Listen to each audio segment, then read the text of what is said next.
Hey, you guys. So I wanted to get on here and talk about staying in seasons too long. So this is in reference to when Jesus was in the Garden of Gethsemane, right? And he went to go pray. He withdrew. He went to go pray. And this was right before he was about to be taken away, arrested and taken away and crucified, right? Jesus went to go pray to God about the situation because I feel like he came to a point of where he did not want to accept the fact of what was going to happen to him, right? He didn't want to accept the season that he was about to go into. He did not want to accept the very thing that he already knew what was going to happen and how it was going to happen. But just coming to the realization of it, Jesus was angered by the fact that he had to die for the sins of the world. He said, Lord, if it is in your will, can you remove this cup away from me? And then in other versions, it said, Lord, if it is in your will, can you remove this cup of suffering away from me? Jesus did not want to suffer, right? So when we are going through trial and tribulation and suffering and things like that, that doesn't mean that we necessarily have to the suffering, have to want to go through the suffering, have to want to experience the suffering. But Jesus is the perfect example to show us what to be like when we are enduring test and trial, and most importantly, suffering. Just like we don't want to go through, Jesus didn't want to go through either.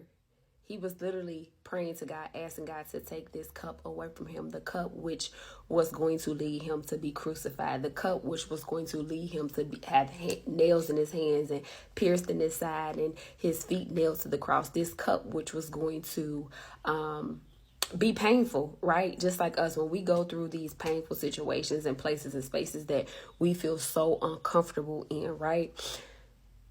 We have to remember how, literally, what did Jesus do? Like, his reactions, how did he respond? What did he think? And Jesus was like, I don't want to go through this. I don't want to do it. Like, he had a moment to where he showed us how real it was, like a human, moment. God is so good, for God so loved the world that he sent the only begotten son, that whoever believes in him will not perish but have everlasting life, right?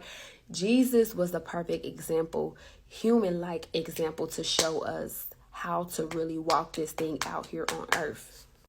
You guys, the most important thing that we have to experience about that moment is that Jesus did not stay in that moment for too long. Hallelujah. Jesus did not stay in that moment for too long. He said, Father, if it is in your will, remove this cup of suffering away from me, right? But not my will, but your will be done. Jesus brought it all the way back in because he knew that it was not his will that was best for him. Even though he did not feel like it, he knew it was God's will be done. He knew that God promised him that, once he was crucified, he was going to raise in 3 days. He knew what was going to happen to him physically, but spiritually, he knew that they couldn't kill his soul. They couldn't do nothing to his spirit. He knew that the spirit was going to live on. And that's the most important thing about this all. Staying in this season for too long. If Jesus would have stayed in this season of feeling like the sufferer was going to take him out, or the relationship was going to keep him bound to depression and things like that, or the moment of lack was going to keep him in a season to where he had the mindset to where, I'm always going to be like this, or I'm never going to have nothing, or I'm always going to experience this. No, that's why we cannot stay in those type of seasons, those type of mindsets for too long. We have to be like Jesus and allow ourselves to say, Father, not my will, but your will be done. We just got to pause right there. Because, see, it takes a different type of person to be going through pain and suffering and trial and tribulation, especially when it's back to back to back to back to back, just like Jesus was. They talked about him. They said that he wasn't God. He told him he was I am. They said, when he came and he was healing people on the Sabbath day, when he was doing all of the miracle signs and wonders, people questioned who he was. People questioned the very things that he was doing. People questioned, was he the Messiah, and that he was a prophet. People questioned Jesus. People was just so, like just acting like he wasn't who he was. Like, he's God. What are we talking about? And then to know for these same people that you must get up on a cross with nails in your hands and piercing in your side and nails in your feet. You got to sit up on this cross for the very people who talked about you, and Father. And even when he got up on the cross, Father, it is, forgive these people. That's what he said on the cross. He said, Father, forgive them, for they know not what they do.